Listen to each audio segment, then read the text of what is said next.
Hello good morning everyone. चलिए तो आज हम लोग शुरू करते हैं क्लास 12th का केमिकल काइनेटिक्स का सेकंड वीडियो। पहला वीडियो में हम लोग बात कर लिए थे रेट ऑफ रिएक्शन तक, और रेट ऑफ रिएक्शन लिखने के लिए आपको हम सिखा चुके थे। आगे हम बोले हुए थे कि रेट ऑफ रिएक्शन से रिलेटेड कुछ क्वेश्चंस को लेंगे हम लोग और ये समझने की कोशिश करेंगे कि रेट ऑफ रिएक्शन से कैसा कैसा सवाल पूछता है और उस सवाल को हम लोग एकदम आसानी से कैसे बनाते हैं। तो आज मेन विषय हम लोग का वही है न्यूमेरिकल, कि न्यूमेरिकल हम लोग कैसे बनाए उस रेट ऑफ रिएक्शन पर। और भी आगे टॉपिक पढ़ेंगे, लेकिन आज जो है बहुत इंपॉर्टेंट टॉपिक पढ़ने वाले हैं। रेट ऑफ रिएक्शन पढ़ेंगे, रेट ऑफ रिएक्शन पढ़ चुके हैं, रेट लॉ पढ़ेंगे, ऑर्डर ऑफ रिएक्शन पढ़ेंगे, मॉलिक्यूलरिटी पढ़ेंगे। इसलिए आपको वीडियो जो है कंप्लीट पूरा देखना है। और बहुत बच्चा करके आ रहा है, थोड़ा सा वीडियो देख करके बगल में नाचने वाला वीडियो देखने में सबसे पहले रह रहा है। तो यकीन माने अगर आप नाचने वाला वीडियो देख रहे हैं पढ़ने वाला वीडियो को छोड़ करके, तो आपका भी लाइफ वही नाचने वाला होगा और आप भी टिकटॉक स्टार आराम से बन सकते हैं। ठीक है, चलिए तो स्टार्ट करते हैं आज का वीडियो। सबसे पहला हम लोग का सवाल है यहाँ कि रेट ऑफ रिएक्शन जो हम लोग क्वेश्चन कैसे पूछता है। क्या लिखा हुआ टॉपिक, रेट ऑफ रिएक्शन से क्वेश्चन कैसे पूछता है। ठीक है, अब रेट ऑफ रिएक्शन से क्वेश्चन कैसे पूछता है, रेट ऑफ रिएक्शन से ऐसे क्वेश्चन पूछता है। अब ऐसे क्वेश्चन क्या पूछ दिया सवाल में, तो क्वेश्चन को एकदम ध्यान से पढ़े। क्वेश्चन को अगर पढ़ने आ गया और क्वेश्चन से डेटा निकालने के लिए आ गया कि क्वेश्चन में क्या क्या दे रखा है और हम लोग को क्या निकालना है, और इतना समझ में आ गया तो आसानी से हम लोग क्या करेंगे, क्वेश्चन को सॉल्व कर पाएंगे। जैसा कि हम लोग पिछला भी ऑफलाइन में भी हम लोग पढ़ चुके हैं सॉल्यूशन का, एकदम आसानी से हर एक न्यूमेरिकल आपको समझ में आ गया। वैसे ही आपको यहाँ भी क्या करना है, सबसे पहले प्रॉपर तरीके से क्वेश्चन को पढ़ना है। पढ़ने के बाद जो दिया गया है उसको क्या करना है, निकालना है। ठीक, और निकालने के बाद जो है क्या करना है, उसको अप्लाई करना है, और अप्लाई करके हम लोग क्या करेंगे, उसको सॉल्व करेंगे। तो चलिए हम लोग देखते हैं, क्वेश्चन को पढ़ना शुरू करते हैं। क्वेश्चन में देखिए बोल क्या रहा है। पहला क्वेश्चन में कह रहा है, जैसा कि आप देख पा रहे हैं, क्वेश्चन में बोल रहा है कि एक रासायनिक समीकरण है।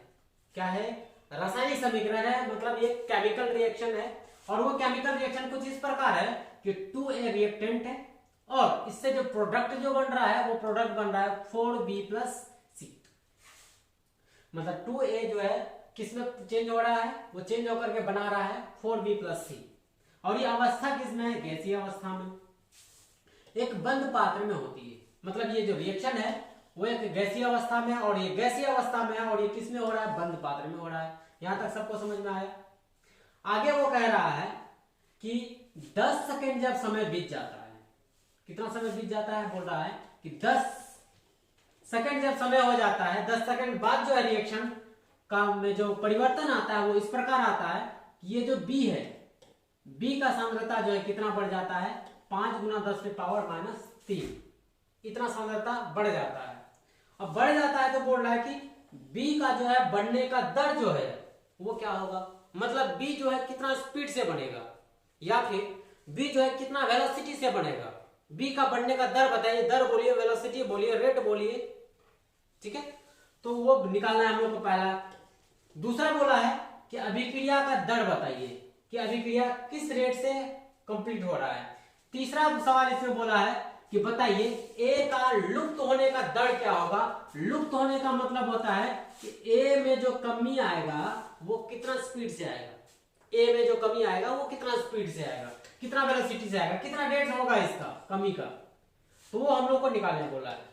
ठीक है क्या, तो चलिए हम लोग इसको सॉल्व करते हैं। तो रेट ऑफ रिएक्शन को लिखने के लिए सबसे पहले सिखाए हुए तो रेट ऑफ रिएक्शन पहले लिखते हैं इसका। हम लोग के पास में रिएक्शन दे रखा है वो क्या, 2A, और इससे बन रहा है 4B+C। हम आपको रेट साइड में लिख देते हैं, रेट का बराबर लिखे थे हम लोग रेट कैसे लिखते थे, रेट लिखते थे हम लोग पहले क्या करते हैं, इसका कोफिशिएंट को 1/, में लेके जाते थे, लिखते थे -D कंसंट्रेशन ऑफ A/dt।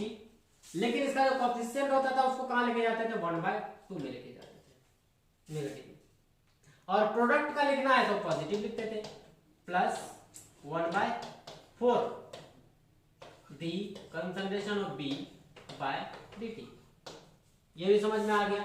उसके बाद अगर C का लिखना हो तो C का तो कोई कोफिशिएंट है नहीं, तो लिखेंगे इसको finally +D concentration of C/dt। क्या यहाँ तक क्लियर हुआ? हम लोग रेट लिख लिए। रेट लिखने के बाद उसके बाद तो एकदम आसान हो जाता है, क्योंकि इसी रेट का हम लोग क्या करेंगे, यूज करेंगे। अब क्या करेंगे, इसी रेट का यूज करेंगे। तो सबसे पहले क्वेश्चन में क्या बोला है, देखिए सबसे पहले क्वेश्चन को समझिए।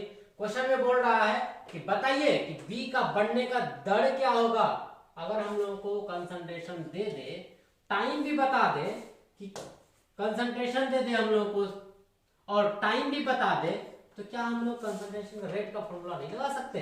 बिल्कुल लगा सकते हैं। हम लोग रेट का फॉर्मूला लगा देंगे। क्या रेट का फॉर्मूला लगाएंगे? बी में कितना चेंजिंग आ रहा है तो लिखेंगे d concentration of B by dt। और ये किधर है, प्रोडक्ट साइड है। ये है क्या, इसका बढ़ने का दर क्या होगा? तो हम लोग को टाइम देकर रखा है, इसका कंसंट्रेशन दे करके रखा है। तो इसका कंसंट्रेशन कितना दिया है, 5 गुना 10 पे पावर कितना दिया है, 10 पे पावर -c। ठीक है, और टाइम दिया हुआ है कितना, 10 सेकंड। यही दे करके रखा है क्या? अब देखिए इसको सॉल्व करेंगे तो इसको 10 पे पावर कितना, 1 है, ऊपर लेके जाएंगे पावर को तो 10 पे पावर कितना हो जाएगा, ये आपका फाइनली सॉल्व हो क्या आएगा, 10 पे पावर -4 मोल पर लीटर पर सेकंड। यहाँ तक कोई दिक्कत नहीं। ये हम लोग को क्या मिल गया, रेट मिल गया किसका, बी का बढ़ने का दर की, मतलब बी कितना स्पीड से बढ़ रहा है। और भी इसमें दे दिया हुआ ढेर सारा चीज। इसमें बोला है कि अभिक्रिया का भी दर बताइए। अभिक्रिया का दर मतलब ये कितना अभिक्रिया से स्पीड से हो रहा है, बी का जो फॉर्मेशन हो रहा है वो कितना स्पीड से हो रहा है। तो ठीक है, मेन रिएक्शन पे लेकर के चलते हैं। लिखेंगे इसमें अभिक्रिया की दर, इधर साइड में बना देते हैं, आप अपना नोट कर लीजिएगा।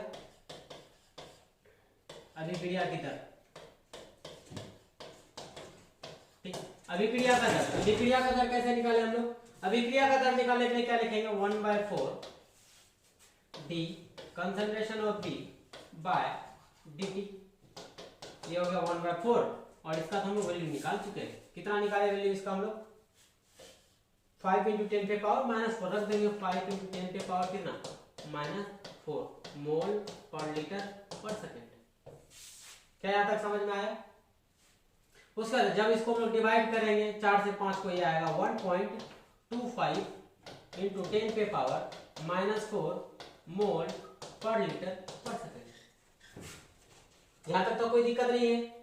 अब और भी सवाल में बोला है, समझिए सवाल को अच्छे से।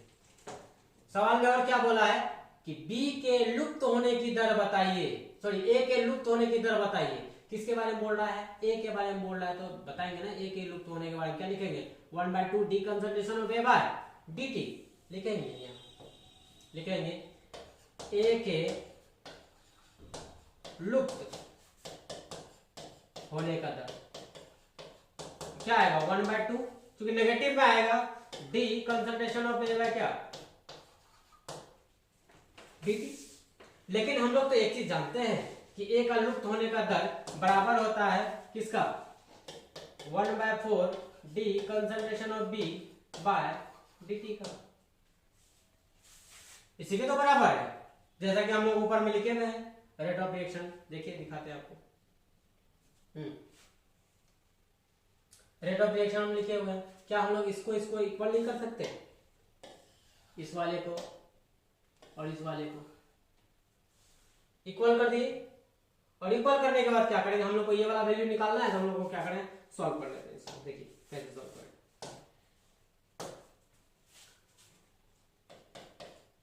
ठीक, इसको क्या करते हैं हम लोग, उस पार लेके चल जाते हैं, 2 को उस पार लेके जाएंगे तो ये हो जाएगा d concentration of A by dt बराबर, ये क्या हो जाएगा, 2 इधर कहाँ है, भाग में उत्तर ले गए, गुणा में चल जाएगा, क्या हो जाएगा 4 d concentration of B by dt। Solve करेंगे 2 1/2। अब इसका वैल्यू निकाल चुके हैं हम लोग, कितना, इसका वैल्यू निकाल चुके हैं, कितना निकाले हम लोग, 5 × 10 पे पावर, 5 × 10 पे पावर -4 मोल पर लीटर पर सेकंड। ये निकाल चुके हैं ना। अब इसको डिवाइड करेंगे कितना आ जाएगा, 2.5 × 10 पे पावर -4 मोल पर लीटर पर सेकंड। यहाँ तो कोई दिक्कत नहीं। फिर से एक बार समझा देते हैं सवाल को, और किसी को समझ में नहीं आया तो सबसे पहले देखिए हम लोग क्या करेंगे, रिएक्शन को लिखेंगे। रिएक्शन दिया हुआ था हम लोगों को, क्या ये दिया हुआ था रिएक्शन। अब इस रिएक्शन को क्या करते हैं हम लोग, कि सॉल्व करते हैं। अब सॉल्व कैसे करेंगे देखिए, सबसे पहले इसका हम लोग रेट लिख लेते हैं। रेट हम लोग इसी तरह से लिखेंगे, रेट बराबर हो जाएगा माइनस, चूंकि रिएक्टेंट साइड में लिखते हैं -1/2 d concentration of A by dt, और बी के लिए लिखेंगे तो 1/4 d concentration of B by dt, C के लिए लिखेंगे तो d concentration of C by dt। ये लिखने के बाद हम लोग को क्वेश्चन पे आना होगा कि क्वेश्चन में दे क्या रखा है। क्वेश्चन में दे के रखा है बी का कंसंट्रेशन, बी का कंसंट्रेशन और दे रखा है टाइम, दे रखा है 10 सेकंड। तो कंसंट्रेशन दिया हुआ, टाइम दे के रखा हुआ है, तो हम लोग आसानी से रेट निकाल सकते हैं। तो concentration d concentration of B का कंसंट्रेशन दे करके रखा था और टाइम दे करके रखा था, तो वैल्यू बैठा है, तो फाइनली सॉल्व करके हम लोग का ये आ गया। उसके बाद सवाल दूसरा बोला था अभिक्रिया का दर बताइए, किसका, बी का। तो अभिक्रिया का दर हम लोग बी का बता दिए। देखिए अभिक्रिया का दर यही लिखे हैं क्या, अभिक्रिया का दर बी का ये वाला है क्या, इसको हम लोग सॉल्व करके निकाले तो 1.25 × 10⁻⁻⁴ मोल पर लीटर पर सेकंड। अगर हम लोग को बोला है कि ए का लुप्त होने का भी बताइए, तो हम लोग क्या करें, इन दोनों को इक्वल कर दिए, इन दोनों इक्वेशन को इक्वल करने के बाद हम लोग क्या करेंगे, दोनों सॉल्व कर लेंगे और वैल्यू आपके पास कितना आ जाएगा, 2.5 × 10⁻⁴ पर मोल पर लीटर पर सेकंड हो जाएगा। यहां तक समझ में आया। चलिए दूसरा न्यूमेरिकल को हम लोग देखते हैं। पॉज करके वीडियो को अपना क्या करेंगे, लिख लेंगे इसको अच्छे से। दूसरा है हम लोग के पास में क्वेश्चन, देखिए दूसरा सवाल पूछ रहा है, दूसरा सवाल कह रहा है कि एक अभिक्रिया है, वो अभिक्रिया कैसा है, N2O5। कौन है, N2O5 है। अब ये N2O5 करता क्या है, ये अभिक्रिया है N2O5 रिएक्टेंट है, और इससे प्रोडक्ट क्या बना रहा है, 2NO2 हाफ O2। ठीक है, यहां तक बोला ये अभिक्रिया में NO2 के अपघटन मतलब अभिक्रिया होने के दौरान, जो मतलब अपघटन मतलब कमी के दौरान, अपघटन मतलब कमी, ठीक है, के दौरान एक निश्चित समय अंतराल में मतलब कुछ समय के अंतर के बाद N2O5 के अपघटन की दर कितना, 1.8 × 10⁻³ मोल पर लीटर पर मिनट हो जाता है। ठीक है, अपघटन कुछ देर बाद जो है इसका कितना हो जाता है, रिएक्शन का रेट किसका, N2O5 का। मतलब बोला कि कुछ समय जैसे ही हुआ, कुछ समय अंतराल, अब इसका जो है अपघटन घटने का जो दर हो गया वो कितना हो गया, 1.8 × 10⁻³ हो गया। अब बोल रहा है ये, तब उसी समान समय अंतराल में बताइए कि NO2 और O2 का बनने का दर क्या होगा। मतलब ये कि अगर ये इतना स्पीड से अगर ये घट रहा है, तो बताइए ये और ये कितना स्पीड से बढ़ रहा है। तो वही हम लोग को निकालना है कि ये अगर इतना स्पीड से घट रहा है, तो ये दोनों का बताइए कितना स्पीड से बढ़ रहा है, यही हम लोग को निकालना है। तो ये हम आपको एकदम आसान सा बताए थे कि आपको क्या करना है, इनिशियली आपको इस रिएक्शन का पहले लिख लेना है, दिया हुआ है N2O5, इससे बन रहा है product 2NO2 plus half O2, ऐसा बन रहा है। अब इसका हम आपको क्या बताए थे, सबसे पहले लिखेंगे रेट ऑफ रिएक्शन। अगर आप रेट ऑफ रिएक्शन नहीं लिख रहे हैं और आपसे नहीं हो पा रहा है, तो कंफर्म रहिए कि आप वीडियो नहीं देखे हैं पिछला वाला, और पिछला वाला वीडियो पूरा नहीं देखे। अगर हाँ पूरा देखे भी हैं तो आपको कंफ्यूजन भी हुआ है, तो आप पूछे नहीं डाउट, यही आपका मेन कमजोरी है। क्योंकि एक कहावत है और थोड़ा सा कड़वा बात है कि जो पढ़ता है उसी को प्रॉब्लम होता है, जो पढ़ता ही नहीं है उसको काहे का प्रॉब्लम। तो मस्त रहता है, एंटरटेनमेंट वाला वीडियो देखता है मस्त होकर के और मजे लेते रहता है। तो आप अगर आप भी वैसा कर रहे हैं तो थोड़ा सा संभलिए और देखिए ध्यान से रेट ऑफ रिएक्शन को। अब इसका रेट ऑफ रिएक्शन लिखेंगे तो क्या लिखेंगे, रेट ऑफ रिएक्शन लिखेंगे इसका, तो रेट बराबर लिखेंगे minus D concentration of N2O5 divided by dt। यहां तक क्लियर है। उसके बाद ये तो रिएक्टेंट साइड था इसलिए हम लोग माइनस लगा दिए, लेकिन अगर प्रोडक्ट साइड रहेगा तो क्या लिखेंगे, 1/2 किसमें, पॉजिटिव में, d concentration of NO2 by dt। और एक है ये 1/2 है, 1/2 को नीचे से पलटी मारेंगे तो क्या आ जाएगा, ये हो जाएगा 2 concentration of d concentration of O2 by dt।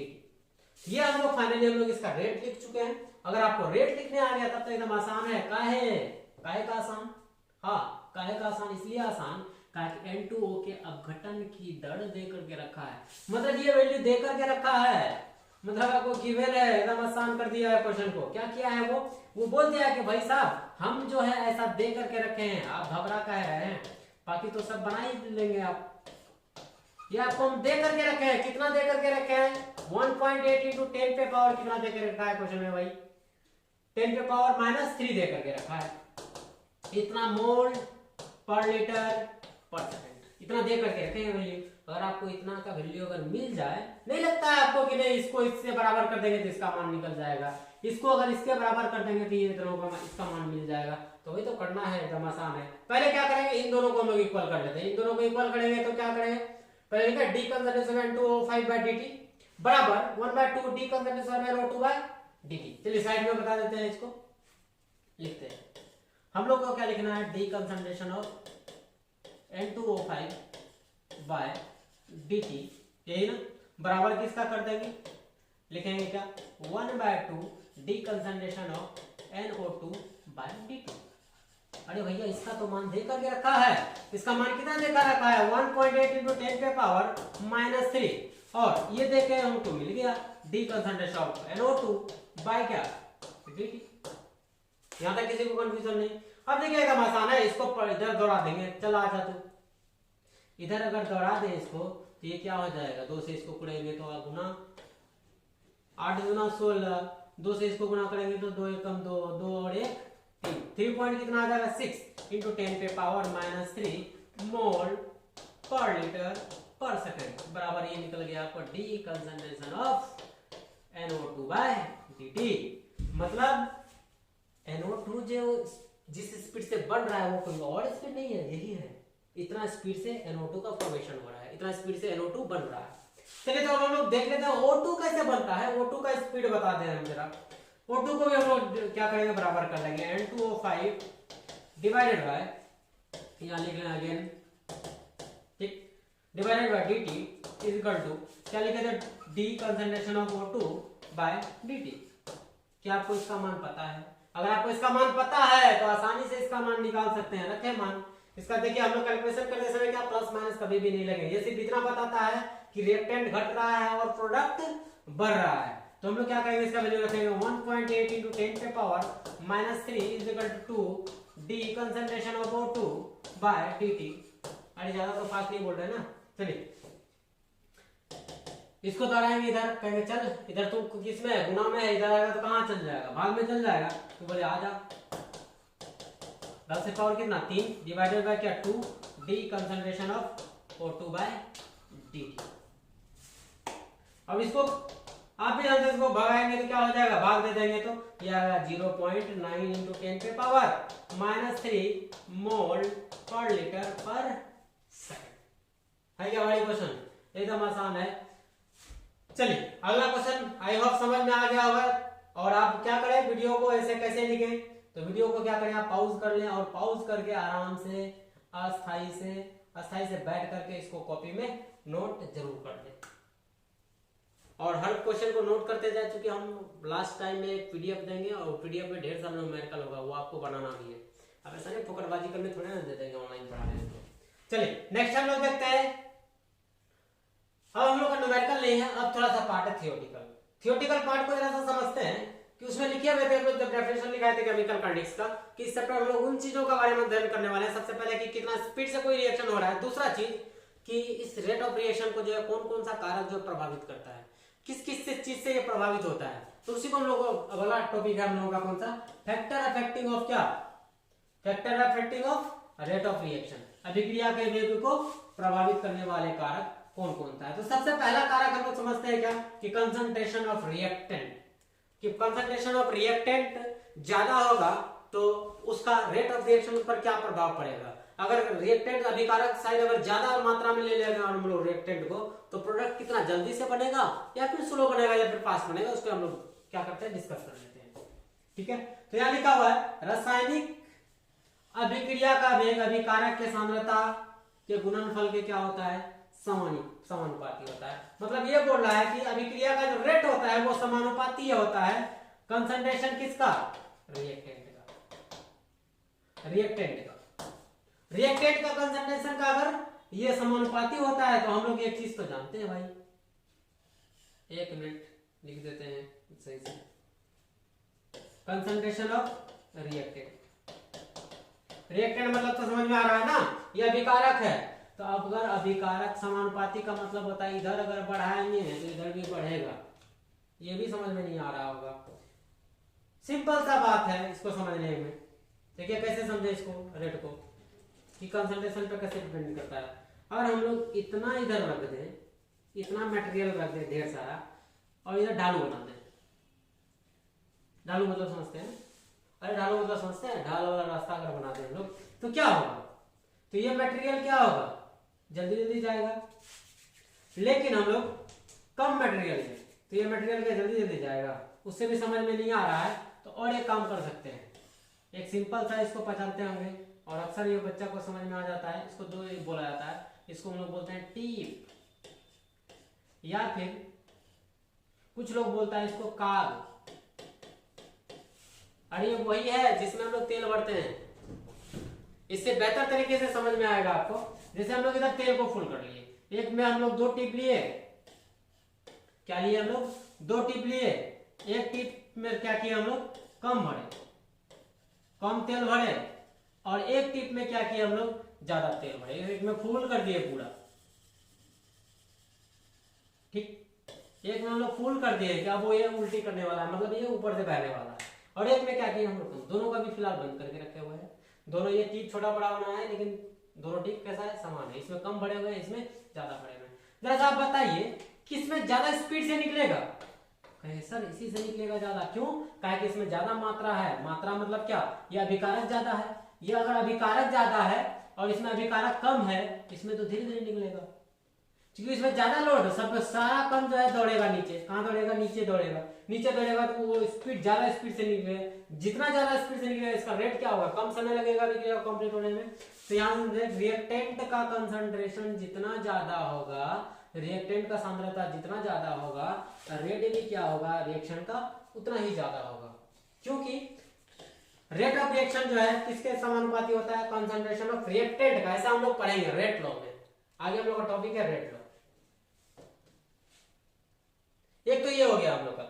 दूसरा है हम लोग के पास में कि टेम्परेचर पर, टेम्परेचर का क्या प्रभाव पड़ता है। दूसरा का टेम्परेचर का प्रभाव पड़ता है कि टेम्परेचर जैसे जैसे बढ़ाएंगे, टेम्परेचर बढ़ाने से क्या होता है हम लोग जानते हैं कि जैसे कहीं का टेम्परेचर बढ़ाएंगे तो वहां का क्या होगा, काइनेटिक एनर्जी बढ़ेगा, मॉलिक्यूल का काइनेटिक एनर्जी जैसे बढ़ेगा वो छटपट करना स्टार्ट कर देगा। कौन, जितना भी कण होगा उसमें रिएक्टेंट में, जितना ज्यादा छटपट करना स्टार्ट करेगा वो क्या करेगा, जल्दी जल्दी भागना स्टार्ट करेगा, कहेगा भागो जल्दी से, जिधर से पतली गली मिलता है उधर से निकलना शुरू कर दो। तो हम लोग क्या करते हैं उसको, जैसे जैसे टेम्परेचर को बढ़ाएंगे वैसे वैसे रेट भी क्या होगा, इंक्रीज होगा अभिक्रिया का।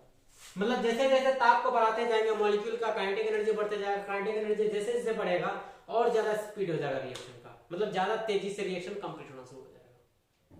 क्लियर होगा क्या। लेकिन ये एक्सपेरिमेंटली देखा गया कि प्रत्येक 10 डिग्री टेम्परेचर जब बढ़ा रहा था, मतलब अभी 10 डिग्री, उसके बाद 20 डिग्री सेल्सियस, 30 डिग्री सेल्सियस, तो हर 10 डिग्री सेल्सियस के डिफरेंस में जो है रेट जो हो रहा था रिएक्शन का 2 या 3 गुना बढ़ जा रहा था। कितना बढ़ जा रहा था, और ये सवाल पूछा जाता है, ये सवाल क्या होता है, पूछा जाता है आपसे कि अगर किसी रासायनिक अभिक्रिया में टेम्परेचर को अगर हम लोग बढ़ा दें 10 डिग्री सेल्सियस, पहले था 20 डिग्री सेल्सियस, अब 30 डिग्री सेल्सियस अगर बढ़ा दें तो फिर उसका रेट ऑफ रिएक्शन कितना गुना बढ़ जाएगा। तो वहां ध्यान रखें 2 या 3 गुना, अक्सर आपको दिया हुआ रहता है ऑब्जेक्टिव में 2 गुना। ठीक है क्या यहां तक। उसके बाद नेक्स्ट देखते हैं हम लोग, यहाँ ध्यान में क्या रखेंगे, टेम्परेचर को इंक्रीज जैसे करेंगे, टेम्परेचर इंक्रीज करेंगे तो रेट भी क्या होगा, इंक्रीज करेगा। मतलब ताप जैसे जैसे बढ़ाएंगे अभिक्रिया का वेग भी उतना ज्यादा होगा। ठीक है। नेक्स्ट है हम लोग का उत्प्रेरक, वेरी वेरी इंपॉर्टेंट टॉपिक। उत्प्रेरक के बारे में हम लोग जानते हैं कि उत्प्रेरक हम लोग का घर में भी देखने मिलता है, लेकिन हम लोग को क्या पता वही उत्प्रेरक है।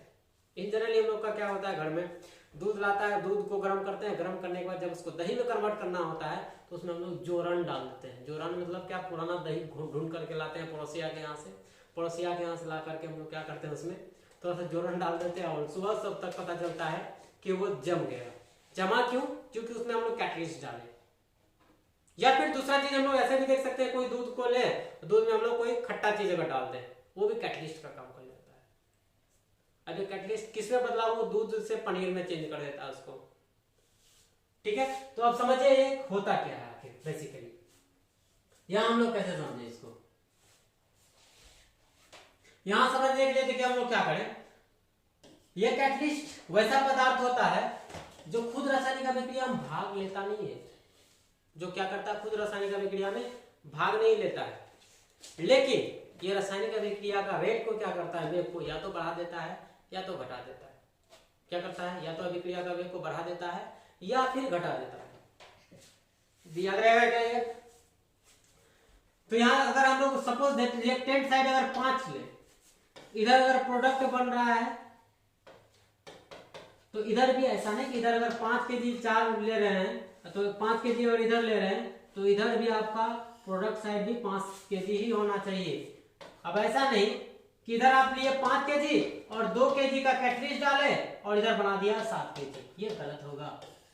कभी भी ये कैटलिस्ट जो है, कैटलिस्ट हमेशा आपको तीर के ऊपर में लेकर के रखता है, कभी भी कैटलिस्ट रिएक्शन में भाग नहीं लेता। वो क्या करता है, सिर्फ अभिक्रिया का वेग को परिवर्तित कर देता है। परिवर्तित करने में 2 शब्द आता है, या तो घटा देता है या तो बढ़ा देता है।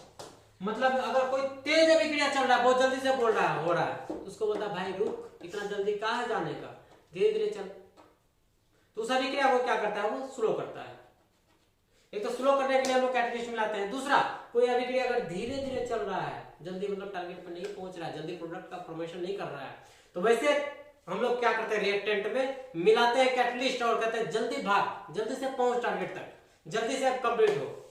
तो उसमें 2 तरह का कैटलिस्ट आएगा, एक आएगा हम लोग का पॉजिटिव कैटलिस्ट और एक आएगा नेगेटिव कैटलिस्ट। अगर पॉजिटिव कैटलिस्ट को डालते हैं तो याद रखेंगे कि रेट ऑफ रिएक्शन को क्या करता है, बढ़ा देता है, अभिक्रिया का वेग में और ज्यादा तेजी ला देता है। अगर नेगेटिव कैटलिस्ट डाले तो अभिक्रिया का वेग को क्या करता है, वो घटा देता है। क्लियर हुआ यहां तक। ध्यान में रखेंगे कैटलिस्ट क्या करता है, अभिक्रिया का वेग को परिवर्तित करता है। पॉजिटिव कैटलिस्ट के बारे में पूछेगा तो कैटलिस्ट 2 तरह का, एक पॉजिटिव और एक नेगेटिव। पॉजिटिव कैटलिस्ट अगर डालते हैं तो पॉजिटिव कैटलिस्ट डालने से अभिक्रिया का वेग बढ़ जाता है, लेकिन नेगेटिव कैटलिस्ट डालते हैं तो अभिक्रिया का वेग क्या होता है, घट जाता है। आया क्या, यहां तक क्लियर हुआ। चलिए अगला टॉपिक हम लोग डिस्कस करते हैं। अगला है कि पृष्ठीय क्षेत्रफल। पृष्ठीय क्षेत्रफल हम लोग किसको कहते हैं, पृष्ठीय क्षेत्रफल हम लोग इसको कहते हैं, इसको बोलते हैं हम लोग पृष्ठीय क्षेत्रफल। एक तो हम लोग इतना बड़ा ले लेते हैं और एक ले लेते हैं पृष्ठीय क्षेत्रफल ऐसा। क्या आपको दिख रहा है, इसके तुलना में जो है इसमें ज्यादा जगह है निकलने के लिए। ध्यान में रखेंगे, इसी को कहा जाता है पृष्ठीय क्षेत्रफल। ये पृष्ठीय क्षेत्रफल जिसका जितना ज्यादा होगा, पृष्ठीय क्षेत्रफल जितना ज्यादा होगा, ये पृष्ठीय क्षेत्रफल, ये वाला पोजीशन को कहा जाता है, ये वाला पोजीशन को कहा जाता है पृष्ठीय क्षेत्रफल। ठीक, ये पोजीशन जितना ज्यादा होगा, इन जनरल ले लेने का बहुत ज्यादा गांव से सब में जो है कलवट रहता है। किसी में देखिएगा इतना बड़ा होल रहता है, इतना बड़ा होल रहता है, किसी में देखिए इतनी सौ होल रहता है। तो किससे ज्यादा पानी निकलता है, बड़का वाला होल से ऑटोमेटिक। तो यहाँ भी ध्यान में रखेंगे, वो जो कलवट का जो मेन जो जिससे पानी निकलता है उसी को कहा जाता है उसका सरफेस एरिया। ठीक है, तो वो सरफेस एरिया जितना ज्यादा होगा, सरफेस एरिया जितना ज्यादा होगा, रेट भी अभिक्रिया का क्या होगा, उतना ही ज्यादा होगा, उतना ही तेजी से अभिक्रिया कंप्लीट होगा। ठीक है क्या आता।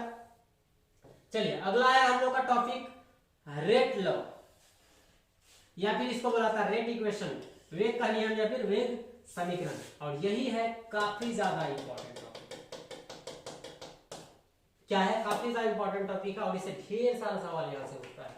पहला देखिए इसका हम लोग डेफिनेशन को जान लेते हैं कि कोई अभिक्रिया का दर जो है तथा अभिकारक के मोलर सांद्रता के बीच जो है मात्रात्मक संबंध, मतलब क्वांटिटेटिव है ना, प्रायोगिक रूप से हम लोग क्या करते हैं, निर्धारित किए जाते हैं तथा इन्हें एक व्यंजक द्वारा हम लोग क्या करते हैं, द्वारा है ये, द्वारा हम लोग क्या करते हैं, प्रकट करते हैं, जिसको हम लोग कहते हैं रेट लॉ।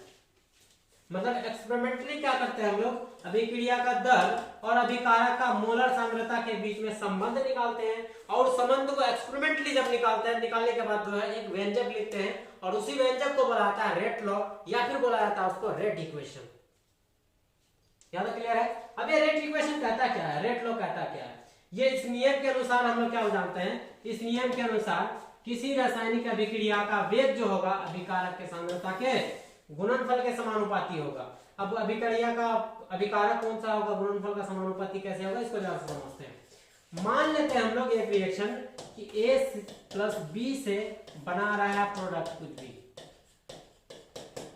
क्या बना रहा है दोनों, है ना, कुछ भी बना रहा होगा। तो हम लोग मान लेते हैं इधर वाले को हम लोग क्या बोलते हैं, रिएक्टेंट, और इधर वाला को क्या बोलते हैं हम लोग, प्रोडक्ट बोलते हैं। ये क्या कह रहा है, ये नियम के अनुसार क्या बोलता है, ये नियम कि कोई रासायनिक अभिक्रिया का जो अभिक्रिया का वेग होता है, रेट ऑफ रिएक्शन होता है, वो अभिकारक का जो सांद्रता होता है, मतलब इसका सांद्रता और इसका सांद्रता का गुणनफल का क्या होता है, समानुपाती होता है। मतलब अगर हम लोग रेट लिखें, अगर रेट लिखें तो रेट लिखेंगे हम लोग समानुपाती होगा किसका, ये समानुपाती है, समानुपाती होगा कंसंट्रेशन ऑफ ए और कंसंट्रेशन ऑफ बी का।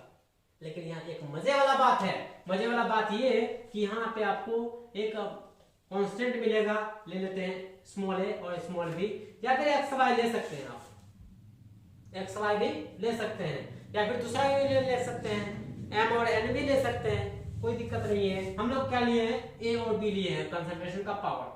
अब ये कंसंट्रेशन का पावर जो है हम लोग अपने मर्जी से नहीं लिखते हैं, क्या करते हैं हम लोग अपने मर्जी से नहीं लिखते हैं, ये जो है एक्सपेरिमेंट करके लिखा जाता है। क्या करके लिखा जाता है, एक्सपेरिमेंट करके लिखा जाता है, प्रयोग करके लिखा जाता है इसका पावर, सांद्रता का पावर। इसलिए ध्यान में रखेंगे, ये जो पावर सांद्रता का जो पावर होता है वो एक प्रायोगिक मान होता है, एक्सपेरिमेंटल वैल्यू होता है, ठीक है। क्या देखिए, रेट ऑफ रिएक्शन क्या होगा, समानुपाती होगा कंसंट्रेशन ऑफ रिएक्टेंट का गुणनफल का। तो फाइनली हम लोग जब इसको समानुपाती को हटाते हैं तो रेट एक कांस्टेंट लाते हैं जिसको कहते हैं के, और जिसको कहा जाता है रेट कांस्टेंट। इसको लिखते हैं ए पे पावर स्मॉल है, बी पे पावर स्मॉल बी, ठीक है, इसको कहा जाता है रेट कांस्टेंट, ठीक है। ये है रेट लॉ, और जहां के बराबर हो जाएगा रेट कांस्टेंट, क्या हो जाएगा, रेट कांस्टेंट, दर स्थिरांक इसको बोला जाता है। और ये जो है A and B are experimental value, कौन सा वैल्यू, एक्सपेरिमेंटल वैल्यू। और यही ए और बी को जब हम लोग ऐड करते हैं, ए प्लस बी, मतलब पावर को जब हम लोग जोड़ते हैं, इसी को कहा जाता है order of reaction, order of reaction, order of reaction. Order of reaction को हम लोग हिंदी में कहते हैं अभिक्रिया की कोटि, क्या कहते हैं इसको, अभिक्रिया की कोटि बोलते हैं, ठीक है। अब ध्यान फिर से सुने, रेट ऑफ रिएक्शन ये नियम, रेट लॉ क्या बोलता है कि रेट जो होता है समानुपाती होता है किसका, रिएक्टेंट का जो गुणनफल होता है, सांद्रता का गुणनफल का क्या होता है, समानुपाती होता है। जब हम लोग क्या करते हैं, समानुपाती को हटाते हैं, कांस्टेंट आता है के, ठीक है, एक कांस्टेंट के लाते हैं जिसको कहा जाता है क्या, रेट कांस्टेंट कहा जाता है। और ये जो ए और बी होता है पावर, ये जो ए बी और पावर है, ये एक एक्सपेरिमेंटल वैल्यू होता है, मतलब एक प्रायोगिक मान होता है। और ये ए और बी को जब हम लोग ऐड करते हैं, जोड़ते हैं, तो इसी को कहा जाता है order of reaction. Order of reaction मतलब क्या, अभिक्रिया की कोटि, इसको हिंदी में बोला जाता है, ठीक है। तो ये हम लोग का रेट लॉ। आगे हम लोग देखते हैं नेक्स्ट टॉपिक को।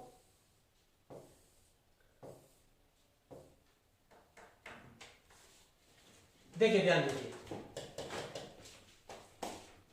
अब देखिए यहाँ कुछ आपको ऑब्जेक्टिव पूछा जाएगा कि विभिन्न अभिक्रिया के लिए हम लोग के का मान जो है क्या क्या होता है। तो अलग अलग अभिक्रिया के लिए यहाँ ध्यान रखेंगे के का मान क्या होगा, अलग अलग होगा। दूसरा कि के का मान जो है ताप पर निर्भर करता है, ये भी सबसे ज्यादा इंपॉर्टेंट पॉइंट है कि के का मान जो है निर्भर करता है। सवाल पूछा जाता है सांद्रता पर, ताप पर, तो यहाँ ध्यान में रखेंगे के का मान किस पर निर्भर करता है, ताप पर निर्भर करता है। वेरी वेरी इंपॉर्टेंट सवाल है यहाँ। के का मान जो है किस पर निर्भर नहीं करता है, सांद्रता पर निर्भर नहीं करता है। अभिकारक का सांद्रता क्या है नहीं है, के का मान उस पर डिपेंड नहीं करता है। के का मान किस पर डिपेंड करता है, टेम्परेचर पर करता है, ताप पर करता है। दूसरा, इसका यूनिट अभिक्रिया पे कोटि पर निर्भर करता है कि ये कौन सा अभिक्रिया है, प्रथम कोटि का अभिक्रिया है, द्वितीय कोटि का अभिक्रिया, शून्य कोटि का अभिक्रिया, मतलब फर्स्ट ऑर्डर ऑफ रिएक्शन है, जीरो ऑर्डर ऑफ रिएक्शन है, सेकंड ऑर्डर ऑफ रिएक्शन है, थर्ड ऑर्डर ऑफ रिएक्शन है, ये इस पे डिपेंड करता है। तो ये तीनों पॉइंट आपको ध्यान में रखना है कि इसका मान जो है, के का मान जो है अलग अलग रिएक्शन के लिए अलग अलग होता है। दूसरा कि के का मान जो है टेम्परेचर पर, ताप पर डिपेंड करता है, निर्भर करता है। तीसरा पॉइंट कि के का मान जो है कभी भी सांद्रता पर निर्भर नहीं करता, किसका सांद्रता पर, अभिकारक का सांद्रता पर निर्भर नहीं करता। अगला कि इसका ऐसा यूनिट, इसका जो है यूनिट अभिक्रिया का कोटि पर निर्भर करता है कि ये कौन सा अभिक्रिया है नहीं है, ठीक है। इसका यूनिट भी निकालने के लिए हम लोग नेक्स्ट वीडियो में समझेंगे। फिलहाल हम लोग आगे बढ़ते हैं। अगला टॉपिक है हम लोग का सेम वही ऑर्डर ऑफ रिएक्शन, जिसको हम लोग ए और बी को हम लोग जोड़े थे। तो उसी को लिखना है अभिक्रिया का दर समीकरण। दर समीकरण कौन सा? दर समीकरण ये वाला दर समीकरण। ये बोल रहा है कि अभिक्रिया का जो दर समीकरण है, दर समीकरण में प्रकट जो प्रदर्शित हो रहा है ए और बी सांद्रता पदों का पावर, क्या बोल रहे हैं? पावर। पावर जो प्रदर्शित हो रहा है उसका योगफल को ही कहा जाता है अभिक्रिया का कोटि कहा जाता है। मतलब इन दोनों को जब जोड़ते हैं तो इसी को कहा जाता है ए प्लस बी को ऑर्डर ऑफ रिएक्शन। आया क्या? उसी को लिखा है कि अभिक्रिया का कोटि का मान जो है, वेरी वेरी इंपॉर्टेंट पॉइंट है, शून्य हो सकता है, जीरो हो सकता है, ऋणात्मक हो सकता है, भिन्न में हो सकता है, मतलब भिन्न के रूप में भी ये आपको मिल सकता है। ठीक। और दूसरा पॉइंट यहाँ ध्यान में रखे हैं कि प्रैक्टिकल वैल्यू या एक्सपेरिमेंटल वैल्यू है। मतलब ये जो वैल्यू लिखा जाता है ए और बी, ये प्रैक्टिकल करके लिखा जाता है, मतलब एक्सपेरिमेंट करके लिखा जाता है, प्रायोगिक मान होता है। ये बहुत ज्यादा इंपॉर्टेंट पॉइंट है। तो आगे समझते हैं हम लोग कि आपको अगला टॉपिक है हम लोगों का मॉलिक्यूलरिटी। क्या टॉपिक? मॉलिक्यूलरिटी। ठीक है, चलिए मॉलिक्यूलरिटी को हम लोग समझते हैं कि मॉलिक्यूलरिटी हम लोग किसको कहते हैं। नेक्स्ट क्लास में हम लोग ऑर्डर ऑफ रिएक्शन पर लेकर के आएंगे बात को। ऑर्डर ऑफ रिएक्शन पर ढेर सारा ऑब्जेक्टिव वगैरह बनता है, उस ऑब्जेक्टिव को भी समझेंगे। ठीक है, फिलहाल हम लोग अभी देखते हैं मॉलिक्यूलरिटी को। मॉलिक्यूलरिटी हम लोग किसको कहते हैं? मॉलिक्यूलरिटी कहते हैं कि कोई रासायनिक अभिक्रिया में भाग लेने वाले अभिकारक अणुओं की संख्या को हम लोग क्या कहते हैं? मॉलिक्यूलरिटी। मतलब एग्जांपल है किसके जरिए से आपको समझाते हैं कि कोई H2 है प्लस I2 है और इसे बना रहा है 2H। एक रिएक्शन लिए हम लोग। अब देखिए कितना अणु है इधर अभिकारक साइड में, इधर वाला तीर के पीछे वाला तो अभिकारक कहते हैं, 2 अणु। तो कहेंगे इसका मॉलिक्यूलरिटी जो होता है वो कितना होगा? 2 होगा। ठीक है यहाँ तक। उसके बाद दूसरा एग्जांपल लेते हैं। ऐसा नहीं देंगे हम, दूसरा तरह का सवाल आपसे पूछेंगे, बोलेंगे x2 प्लस y2 बराबर 2xy। तब फिर भी कहेंगे देखो इसका एक अणु है, इसका भी एक अणु है, हम आपको बता सकते हैं कि इसका भी मॉलिक्यूलरिटी कितना होगा? 2 होगा। बोलेगा नहीं, ऐसा नहीं सवाल पूछेंगे, दूसरा सवाल पूछेंगे आपसे। दूसरा सवाल कैसा पूछेंगे हम ऐसा वाला सवाल पूछेंगे कि N2O5 से जो है बन रहा है 2NO2 प्लस बन रहा है 12O2। अब बताइए। तो ठीक है, रिएक्टेंट साइड तो एक है, तो बोलेंगे मॉलिक्यूलरिटी इसका एक है। आया क्या समझ में? चलिए और भी लेते हैं हम लोग एग्जांपल। जैसे बोलेगा ऐसा कि PCl3 है और ये Cl2 के साथ में रिएक्ट करता है, बना लेता है ये PCl5। अगर ऐसा है तो बताइए इसका मॉलिक्यूल कितना होगा आणविकता? तो हम लोग बोलेंगे तो PCl3 एक अणु है, ये भी एक अणु है क्लोरीन का, तो हम लोग बोलेंगे मॉलिक्यूलरिटी कितना है? टोटल 2 है, क्योंकि इधर अणु का संख्या कितना? एक अणु PCl3 का और एक अणु किसका? Cl2 का। तो मॉलिक्यूलरिटी कितना हो जाएगा? 2 हो जाएगा। और भी देते हैं रिएक्शन। बोलेगा A है, A से बना रहा है B प्लस C। अब बताइए। बोलेंगे देख इधर तो एक ही है, तो बोलेगा मॉलिक्यूलरिटी इसका कितना हो जाएगा? क्लियर है यहाँ तक? उसके बाद नेक्स्ट देखते हैं हम लोग इसका बात, और अंतिम टॉपिक है ये। समझिए मॉलिक्यूलरिटी का मान हमेशा ध्यान में रखिएगा, कभी भी शून्य नहीं होगा। क्या है कि रिएक्टेंट होगा ही नहीं तो क्या कभी प्रोडक्ट बन सकता है? कभी देखे हैं क्या कि तीर के पीछे में शून्य लिखा हुआ रहता है? कभी नहीं लिखा हुआ मिलेगा आपको। इधर कब कोई ना कोई रिएक्टेंट होगा, जब तक रिएक्टेंट नहीं होगा तब तक कभी भी प्रोडक्ट नहीं बनेगा, इसलिए इसका मान कभी भी शून्य नहीं हो सकता है। दूसरा, प्रभाव नहीं हो सकता, मतलब भिन्न में आपको ये वैल्यू नहीं मिलेगा देखने, भिन्न में भी नहीं हो सकता है। मॉलिक्यूलरिटी एक थ्योरेटिकल वैल्यू है, ये प्रायोगिक वैल्यू प्रायोगिक मान नहीं है। ये कौन सा मान है? थ्योरेटिकल मान है, सैद्धांतिक मान है। और मॉलिक्यूलरिटी का मान जो है 3 से अधिक वाला, मतलब एक दुर्लभ होता है। कोई पूछेगा कि अब मॉलिक्यूलरिटी का मान अधिकतम कितना हो सकता है, तो बोलेंगे वहां की हम लोग 3 से आणविकता का मान ज्यादा नहीं होता है। क्यों? आपको बोलेगा क्यों, ऐसा क्यों होता है? ठीक है, हम लोग वहां बताएंगे कि ऐसा इसलिए होता है क्योंकि अगर ज्यादा ढेर सारा अभिकारक अगर ले ले, मतलब इधर का इतना अभिकारक ले ले A B C D, ढेर सारा अभिकारक अगर ले लें तो इसके साथ में जो है ये जब टूटता है, टूटने के बाद जो है परफेक्टली टक्कर नहीं हो पाता है। अब ये परफेक्टली टक्कर क्या है आगे हम लोग पढ़ेंगे कॉलिजन थ्योरी में। ठीक है, यहाँ हम सिर्फ समझ लेते हैं कि परफेक्टली अच्छे से टक्कर नहीं होने के कारण जो है ये प्रोडक्ट का फॉर्मेशन नहीं कर पाता है। इसीलिए हम लोग मोलिकुलरिटी का मान कभी भी 3 से ज्यादा लेते नहीं है, और होता भी तो बहुत कम रिएक्शन होता है, रेयर केस में रिएक्शन होता है। तो आज हम लोग यहीं तक रखेंगे, ठीक है। और अगर आपका छूटा हुआ है कहीं, ठीक है, अगर आपको या फिर कहीं पे कंफ्यूजन हो रहा है तो आप अपना क्या करें, आराम से इसको पॉज करके वीडियो को आराम से पॉज कर ले। चलता हुआ वीडियो में आप नोट नहीं कर पाएंगे, वीडियो को पॉज कर ले। पॉज करने के बाद इसको अच्छे से नोट कर ले। नोट करने के बाद और कमेंट में बताएं कि कहीं समस्या तो नहीं आ रहा है समझने में, बुझने में। दूसरा, ज्यादा अगर समस्या आया तो कॉपी में नोट करें और उस प्रॉब्लम को मेरे साथ शेयर करें। और कहाँ शेयर करेंगे, वो होगा व्हाट्सएप पे। और दूसरा चीज, अभी तो लॉकडाउन है और हर बच्चा घर गया हुआ है, और कोशिश करें कि आप इस वीडियो को जितना ज्यादा से ज्यादा अपने दोस्तों के साथ शेयर कर सकें। इससे क्या होगा कि ज्यादा से ज्यादा स्टूडेंट हमसे जुड़ेगा और भी ज्यादा पढ़ाने में मजा आएगा। बस, थैंक यू।